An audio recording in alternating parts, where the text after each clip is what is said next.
Welcome to another episode of Green and Gritty. We are 4 master's students trying to make environmental education a little more accessible. We are so excited that you joined us today in our little corner of the internet. So stick around, this is going to be a fun episode. Hello everyone! We are so excited to be back in action after our little season 1 break. We are so happy you're here with us for the newest season of Green and Gritty. We wanted to say thank you for your patience. We each needed some time to relax, focus on research, and of course, brainstorm new episode ideas for the next season. We plan on staying green, but getting even grittier. It'll be a season you don't want to miss. So make sure to tune in and share your favorite episodes with all of your green pals. This week's episode is just in time for Earth Day, so we figured we'd give you all a breakdown of what Earth Day is and list some things that you can do to celebrate if you so choose. Additionally, since we've gathered a few new followers since our very first episode way back in September 3rd, 2020, we also wanted to take this time to reacquaint ourselves with you, our wonderful audience. I honestly, Kendra, you made me laugh because the way you put up that sentence was like, oh, way back when. It's like you just want to kind of just like reminisce on the memories. Be like, no, September 3rd, 2020, it's when we introduce ourselves to you. We are Green and Gritty. You are our audience. That's when that was our birthday. Really. Yeah. And I loved how specific it was. But also, I felt bad because I didn't remember our exact birthday as a group. So, Oh my gosh. But I feel like that's fine because a lot of things have happened since then and where we are now. Honestly, I was going to say it feels like it's been almost 2 years since we started the podcast. And it hasn't even been 1 year. Like, the amount of things that have happened since September 2020 is mind-blowing. Definitely made COVID time fly differently. I don't know how I would process time without the podcast. I don't think I process time correctly anymore. I really don't know what day it is unless someone like tells me. Yeah, then, or unless there's something like happening. Yeah. Yeah. Like, really, unless I have a doctor's appointment for physio, that's the only time I know what day it is. And even then, sometimes I'm a little late. Yeah. I'm like, I don't even know the days. I just know that today is recording day and tomorrow is like someone I know's birthday. So it's like, there's no numbers involved anymore. There's no days of the week. These days are defined by... It's everything being online. I swear to God, you're on the computer from like as soon as you wake up until like midnight, but you're doing work at all hours of the day. Right. Mm-hmm. Monday through Sunday, you're doing stuff. Yeah, that's what I was talking to my therapist about today because I'm like, I do not stop looking at my screens from the second I wake up to the second I go to bed. Mm-hmm. Every minute in between, I'm on a screen. I'm on social media. I'm doing research. I'm doing podcast stuff. Everything. Like, it just does not stop. Yeah, and I feel like people are like, oh, everyone's online right now, so I can email them at any time of the day, or I can ask them to do something whenever. Yeah, it's just there's like, no boundaries anymore. And then I fall for it. I need to establish my own boundaries. Yeah, we had to talk about that. Boundaries are good. Boundaries are necessary. Yeah. Okay, well, we kind of just, we got ahead of ourselves there a little bit. Why don't we take a second, like we said, get reacquainted with each other and with our great audience, and let's introduce ourselves again. I am Taylor Sabatelli. I am the younger Taylor of the podcast. I will always be the younger one, and I will always be reminded of that by the other Taylor. I'm 23, 24 in July. My interests, lately, not much, but yoga. I think that's it. I might need to redo that because I might have a breakdown right now.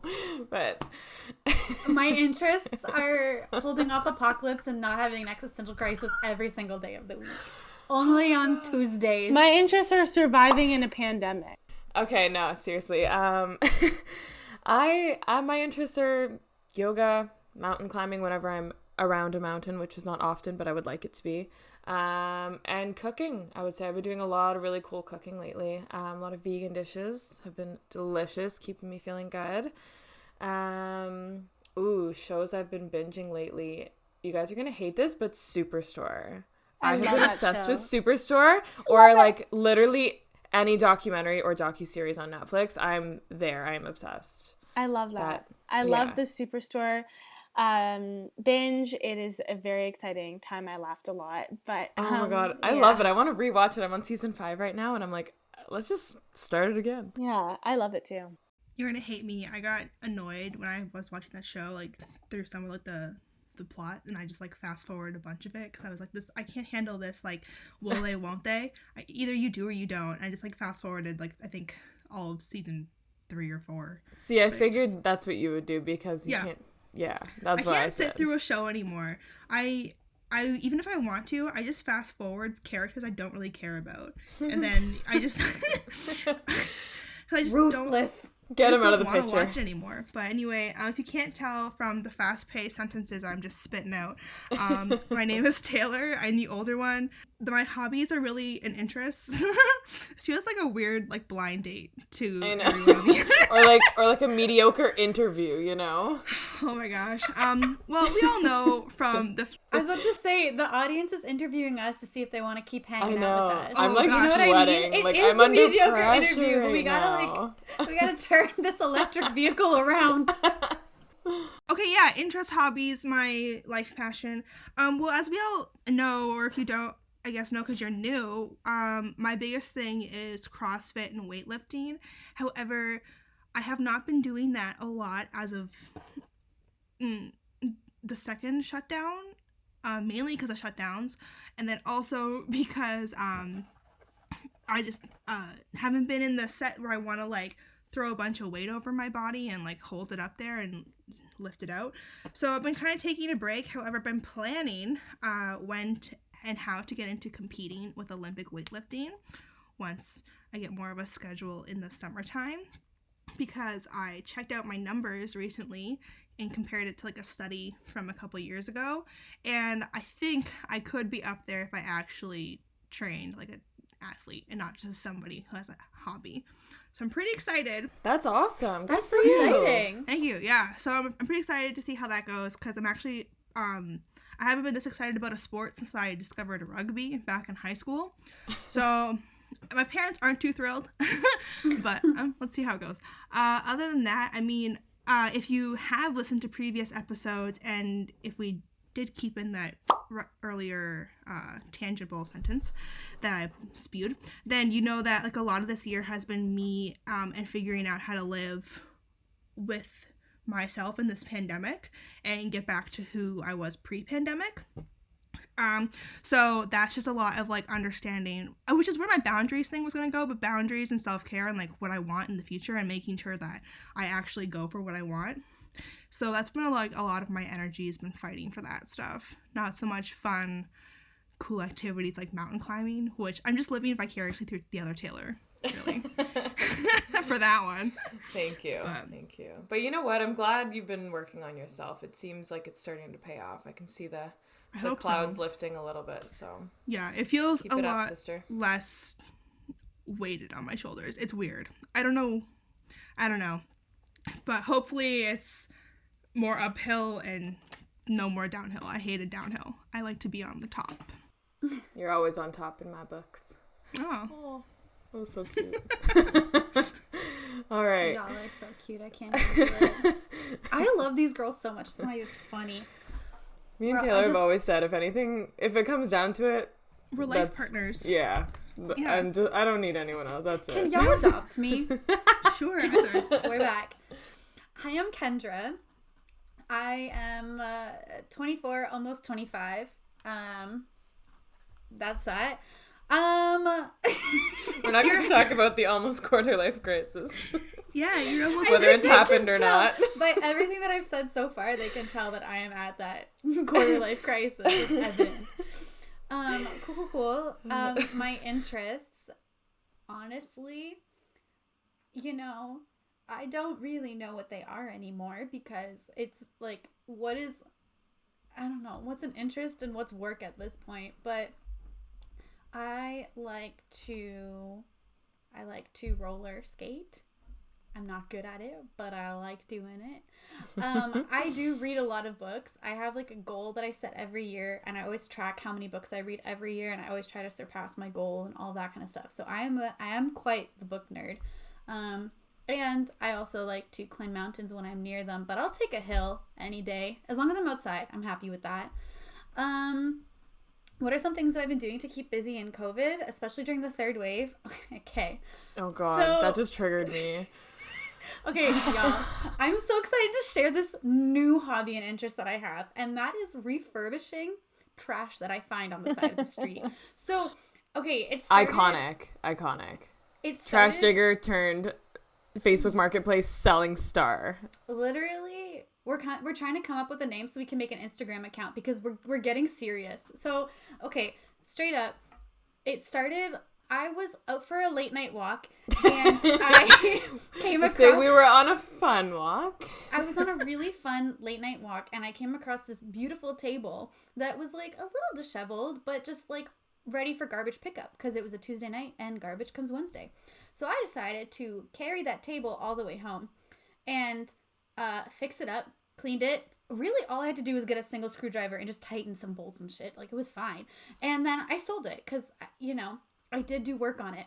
And now my latest hobby has been just every Tuesday night with everyone that lives in my house, we go for a walk and we find items that are discarded. We do usually check with people to make sure, if it's not too late, check, is this for donation or is this like just trash you're getting rid of? And it's always trash. And we spend like a week fixing it or making something new out of it. So we just found a towel rack that we're thinking we're going to turn into a planter. And I spent a lot of time sanding, painting, finding new knobs for it. And just, yeah, I've been doing that. And lately, it's gotten to the point where I am now individually painting seashells so that I can make a Venus-inspired mirror that's massive. That is so cool. You guys are really taking the garbage position from me, and I will not take this lightly. And I will challenge you to a duel. May the best trash queen win. I thought we all had our individual paths. I thought that was established many moons ago. Clearly, I've been betrayed. My apologies. I'll step back. And you're profiting off of it. On top of it all, you're profiting off of all. She's no better than those CEOs. I'm profiting off of my betrayal. I'm so sorry, Mom. Maybe I'll forgive you. I'll have to think about it. Yeah. Oh, no. Y'all, Green and Gritty love isn't unconditional. We warned everyone we were getting grittier, and I'm just warning you. We are getting grittier. Just the beginning. Danielle, please save me. Please jump in. I was very immersed in that because that's actually super interesting that you're able to find that much and like recreate. You have to be a creative person also to like understand how to reuse these things. That's what I've realized. But anyways, I am Danielle. Hi everyone. I'm also 25, not soon, in the winter. I'm a Sagittarius. It's fine. What are some of my interests? I have the same interests. Now that the weather is becoming nicer, I'm able to go outside more. I like yoga, hiking, biking a lot. I got a new bike, so that's very exciting. Ooh, where did you find a bike? I feel like they've been sold out of the world for I went to months. Sport Check, and my very nice friend was able to secure one for me, and I love it. Hook up. She got an inside job. And I loved it. I love it. It's awesome. So I'm doing that more, but that I think that's allowed with the third wave. This is kind of nerdy, but like I've been doing the Marvel Cinematic Universe in order. I've been watching it because I've never We're doing that too. You're doing it? Oh my god, because I've never done it. You're doing it like when are you at? Which I'm far because I started a while ago now, but I think I'm on Black Panther now. So I'm like well in. Like I've seen a lot. I don't know. I did this all because I heard about WandaVision coming out, and I was like, I need to understand this because I feel like I would love the show. That's what led me to it. So I'm on a great journey of that, and I'm obsessed with Disney Plus because of it, which is something that's not usually me. So new interest for this third, fourth, 5,000th wave of COVID in Ontario. It's so funny. I didn't know you were doing this too.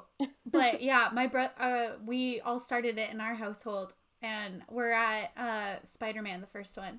Oh, me and my boyfriend Homecoming. just watched that one. We just watched that one too, and then I watched Doctor Strange shortly after. But we really liked the Spider-Man. That one's really cute. It's a nice one. I like this actor of it. Anyways, I'm rambling about Marvel because I'm well immersed in this universe now, which I thought I would never say that. So you can see what the shutdown has made me go to new interests. So that's where I'm at. Well, that's us. For everyone who doesn't know us, welcome to the Green Chats. Yeah, and welcome back to the chaos if you already know us. That rhymed. If that wasn't a great description of our chaotic energy, then I don't know what you were expecting. And if we haven't scared you off yet, we are very, very excited to dive into today's episode. We're going to be talking about Earth Day! Because it's today or tomorrow or whenever we're uploading this. Again, tomorrow, no concept of time. So April 22nd. Let's go. So, Earth Day. What is it? It is a day that is focused on promoting clean living and a healthy, sustainable habitat for people and wildlife alike. Celebrating Earth Day serves as a conscious reminder of just how fragile our planet is and how important it is to protect it. Now, we here at Green and Gritty believe that the Earth should be celebrated and protected every day of the year, but we also believe that having this day of recognition for it is equally important.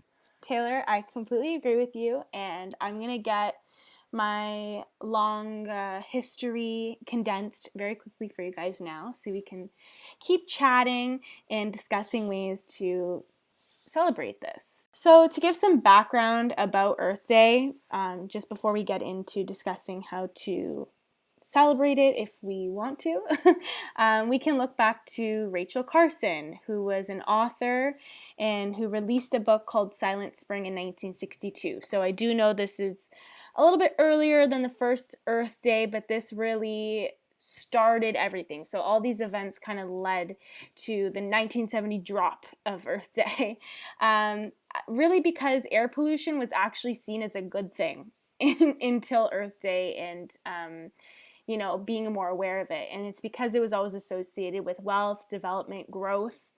And this book kind of shattered those ideas. It represented public awareness and concern for the environment and people and the links between pollution and health. So we never really thought of that before. And this book was very popular. It sold over 500,000 copies in 24 countries.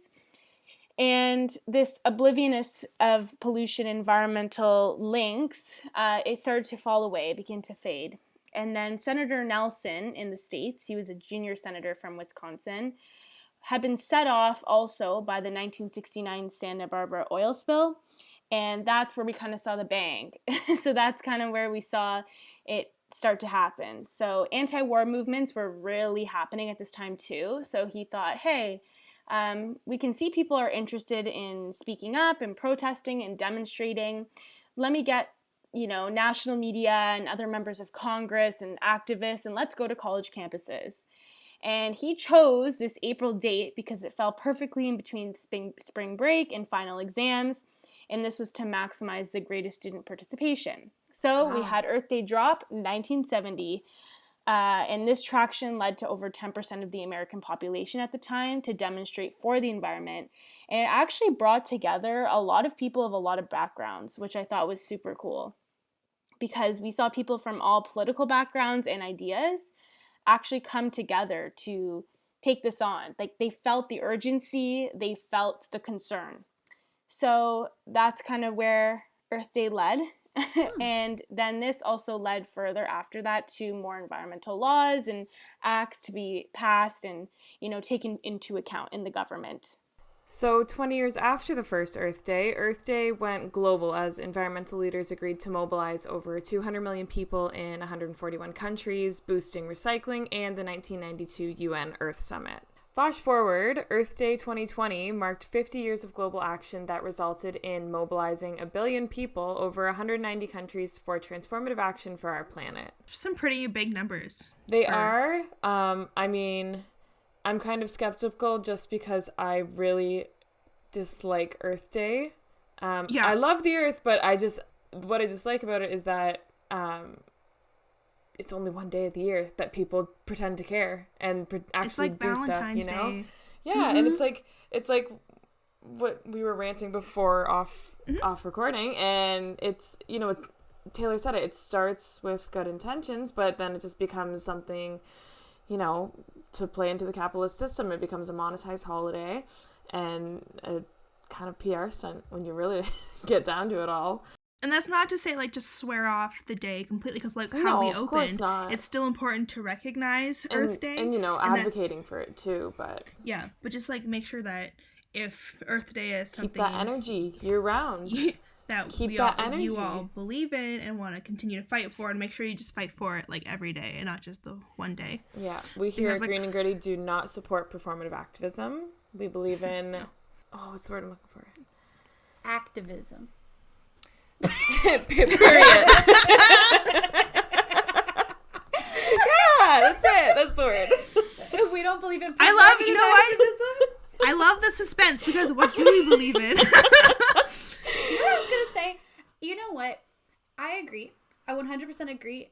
That's where we get into that crux. Crux? Both work. Mm-hmm. Basically, we get in that rut of, like, this is the day to do it. We're going to solve all of the world's problems on April 22nd, and then we're going to forget about it for the rest of the year. And you could look at it that way. You can also choose to take that as your yearly check-in on what were your goals for how you were going to live in harmony with the planet. Have you been doing them? Where can you improve? And it doesn't have to be a one-day thing, but it can maybe be your alarm clock every year. Check in. What have you done to help? What haven't you done to help? And don't be hard on yourself, but be realistic and, kind. Okay, how can I be better? How can I do better? And that does not include buying a cute t-shirt from H&M that says Save the Planet, because... Guess what? That doesn't save the planet.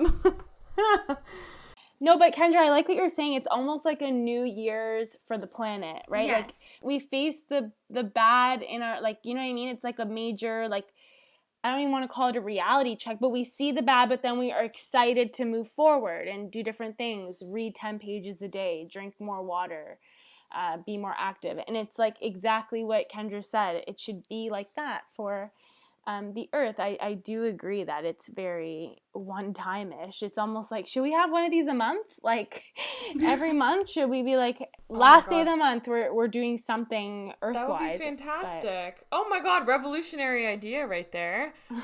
Calculate your ecological footprint every month and see how you can improve it the next month. Oh my God. Well, you should do that in, like, every quarter. That would be... Yeah. You'd gather more data. More realistic. In our previous episodes, there are apps that you can do that. You can track yourself. True. You can constantly check in on yourself. It's all about, taking your own initiative. And I think that's where Earth Day, is a great thing, because sometimes it's so easy for that to be pushed to the back of our heads. And at least this is an opportunity to bring it back to focus. And it's everyone's individual job to make sure that you keep it in focus consistently. Yeah. That's also how we're here to help. Our bi-weekly episodes... We'll keep you in check. We got you. Yeah. We won't let you forget about climate change. Don't worry. On that note, too, like, I love personal accountability of all kinds, but then I get really disappointed when I see I don't see corporate accountability, and I know that they took a large portion. I'm not saying that, you can pat yourself on the back for throwing a piece of trash on the ground. I'm not saying that, but I do think it's really, really hard to stay motivated and also to take a hard look in the mirror when we see companies spewing and they don't have any accountability for that, or they don't make a change on Earth Day, right? They don't look back. So I think that's, hard for people. I know there was a big controversy about the Seaspiracy documentary, because a lot of people came out from that and they were like, I need to stop eating seafood, I need to stop eating fish, which is great. And then someone tweeted, and it blew my mind, it was so true. It's like, if you were able to watch Seaspiracy and take account, like, were able to criticize yourself and start making changes for yourself, they really knew how to market personal accountability to the little people.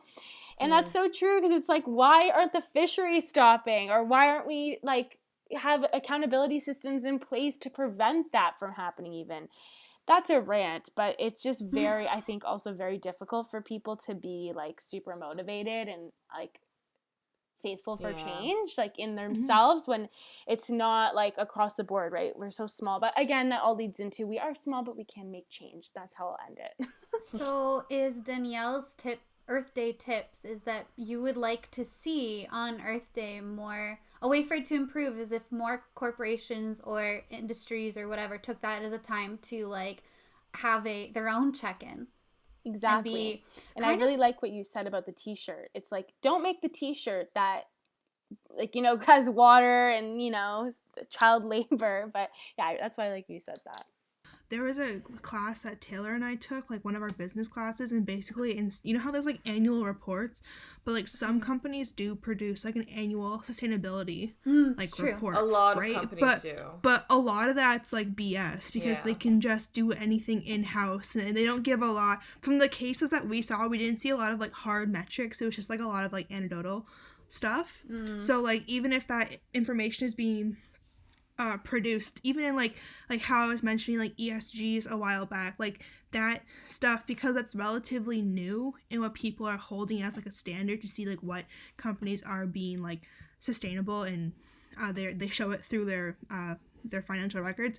Like ESGs are tracked differently throughout like every company, and like how they align that is like there's no like, and the standards are very loose right now. There's no like one settled like regulation of sorts of like how we're gonna track sustainability, because like the term sustainability is used so loosely, same with like environmentally friendly and like green or whatever.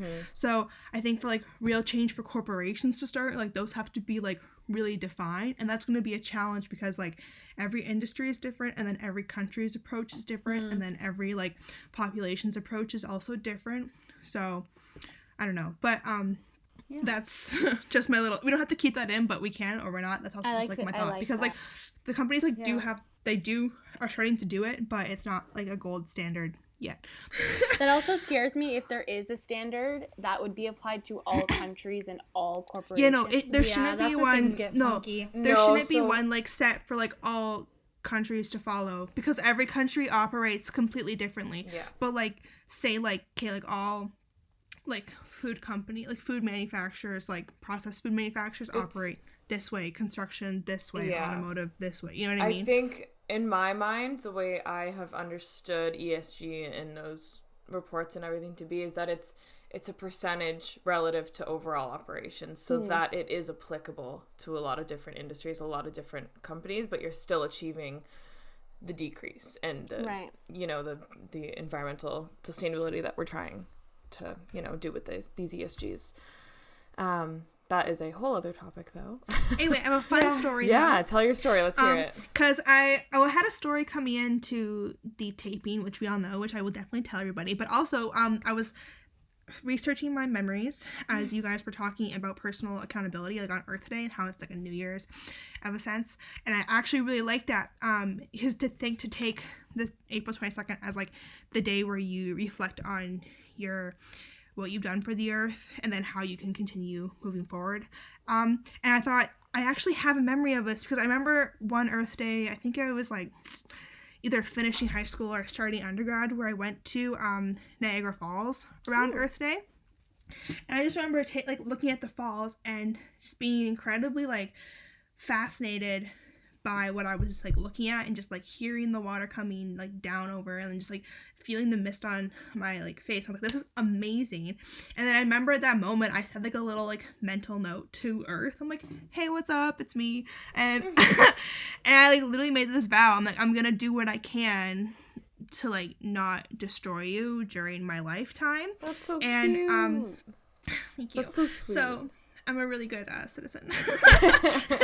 No, I'm just kidding. But I remember saying that, but it's funny because I haven't had another day like that where I'd like check in with the earth, which sounds really hippy dippy, but it's kind of feeling, because I remember my very first Earth Day, I felt the same.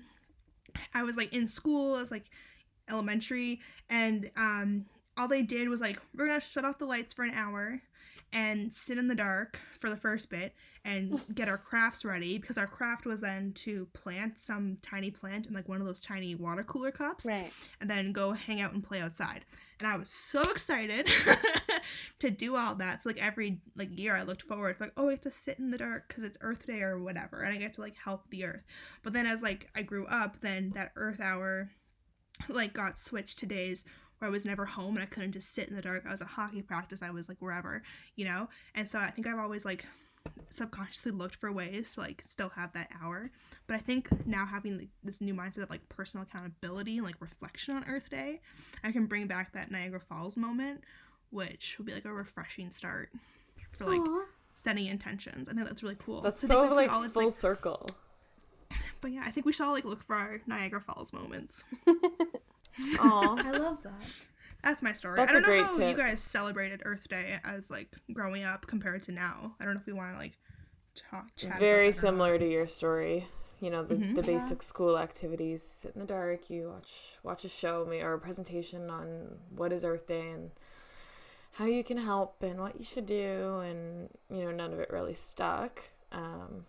I will say I really loved my high school, and I couldn't remember if it was on Earth Day or if it was like after. I looked it up, and this year they're doing it in May, but I didn't know if that's because of COVID or whatnot. But we did something called Envirothon Servathon every year, and basically That already sounds cool.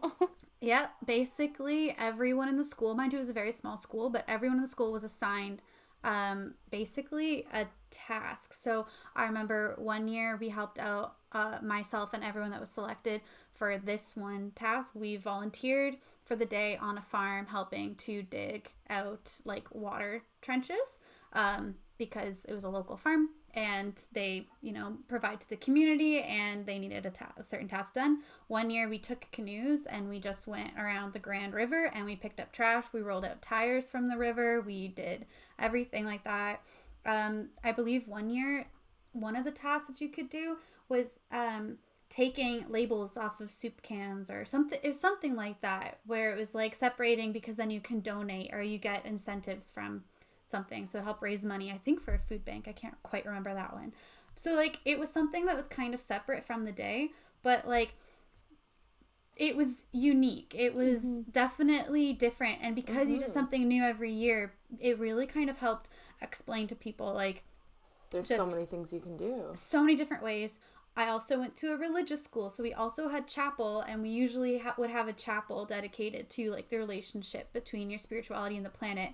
But they would straight up just talk about climate change and how like we had an entire presentation about like, you know, industry and capitalism and climate change and all of that. And that was our chapel for the day. And I remember that being really interesting. And I'm not religious anymore, but it was cool to have those connections drawn to like portray this information in different ways.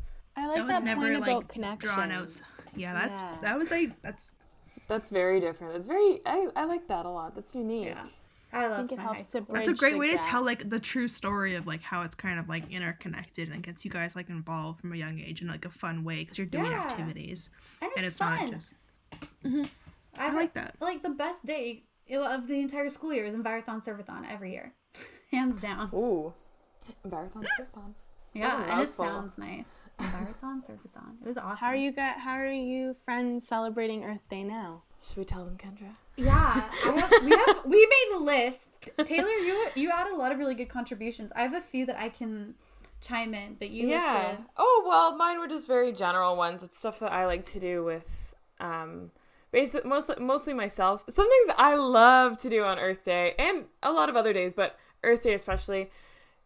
Sit in the dark, play board games. I also love just going for a hike, actually spending the day in nature, you know, appreciating and like reconnecting with nature. I feel like every time I'm out, you know, on a hike or just for a walk or whatever I'm doing, surrounded by trees, surrounded by flowers, something, it always makes me feel better. I'm always kind of more centered in myself, and it makes me appreciate this beautiful earth that we've got. Our mama, she takes care of us. We should be taking care of her.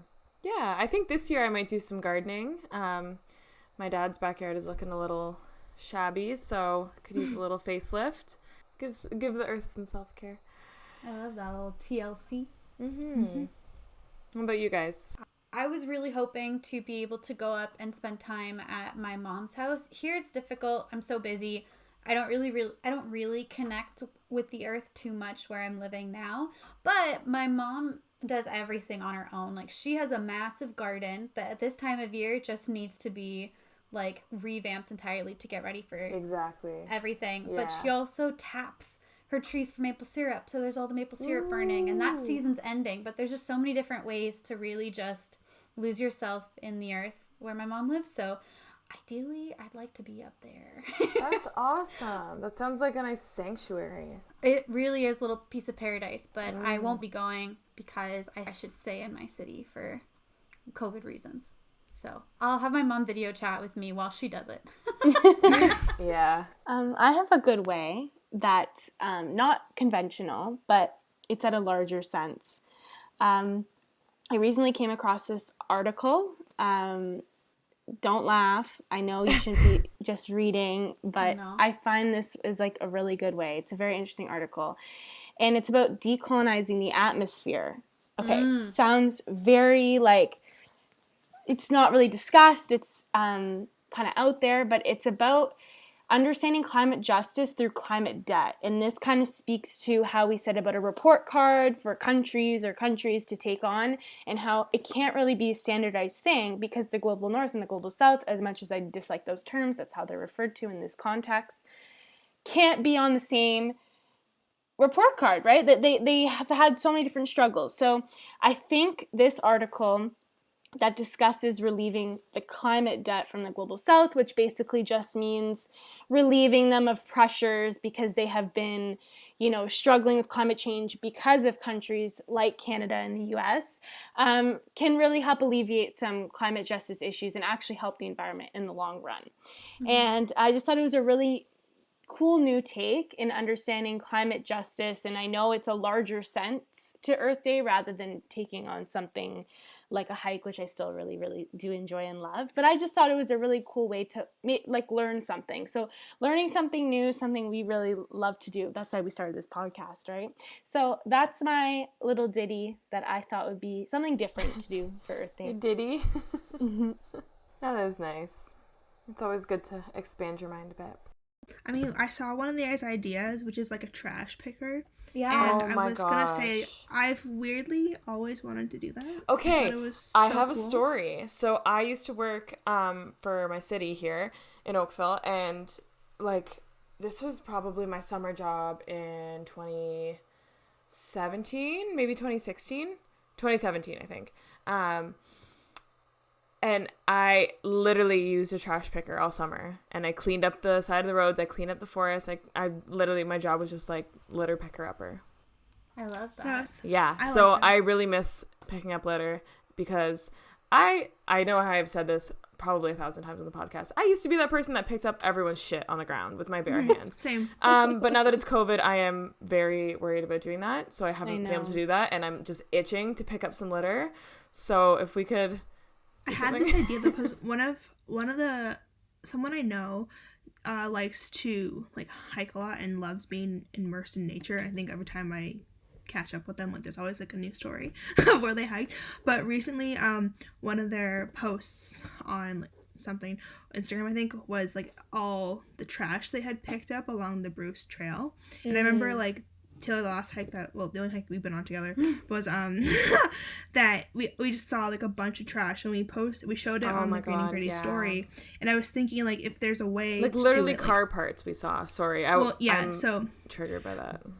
I can't really solve that problem with this idea that I have, but I was thinking once it's once all the new lockdown is kind of lifted and there's a plan to maybe do a trash picker upper day where we can pick a hike to go on and get a picker upper and some garbage bags and just go around safely picking up and those are beer cans or whatever, and then disposing of those properly, bring them to a metal thing. That was kind of my idea, but obviously that's still that would also be awesome across lake shorelines. That was probably the one goal I have for the summertime that I really want to try and do, because I've always just wanted to put on that vest and pick up trash. I don't know why. I just thought it's very it was fun. fun. It's very rewarding, and it's very satisfying cleaning up other people's trash for some crazy reason. But I would love to do that. I would love to be a part of that. Maybe it's an idea we can bring into fruition. Yes. Absolutely. I have some recommendations for y'all listening to us. That's a little bit about what we're all doing. But I was also thinking if you folks wanted to take some time to kind of check in and do your own self-guided meditation on what are your plans for your relationship with the planet, and how can you make that sustainable. So I figured one activity that y'all can do, and maybe I'll join in, post it on our Instagram or something, is to do some goal setting. So take some time and break it down into super, super small scale. What could you do today? What is one thing you could do today to help? And then how can you make that a consistent thing? What can you do once a week? Maybe write those things out, keep it somewhere so you can set your intentions, and then maybe think broader. What are some goals you have for the end of the year? Is it you want to transition to like maybe zero waste in terms of your kitchen waste? Is it like going to farmer's market once a week? What are some goals that you can set? And just reflect on that. Set aside an hour. Maybe turn off all your lights. I don't know. Set the mood. Set the mood for some self-reflection so that we can turn Earth Day not into a one-day event, but really what it's supposed to be, which is this like powerhouse day to motivate us all to be thinking about the Earth every day. Right. Absolutely. I like that. But hey, Green and Gritty listeners, if you have any cool ideas on what you do to celebrate Earth Day, to recognize Earth Day, or any of your cool goals to celebrate the Earth, let us know. Maybe we can somehow create like a virtual thing together. All right, everyone. Thanks for a great season 2 intro. We are so excited to bring this season to you all. We have a lot planned, and we can't wait to up the gritty as we talk about everything sustainability. And if there was anything we talked about today that sparked your interest or got your research juices flowing, head over to our website and you can find the sources we each used in today's episode. And as always, thank you for joining us in our little corner of the internet. You can find us on our Instagram at Green and Gritty Podcast or on our Facebook at Green and Gritty. We would love to hear from all of our incredibly brilliant listeners. All right, so this is Green and Gritty signing out. Bye.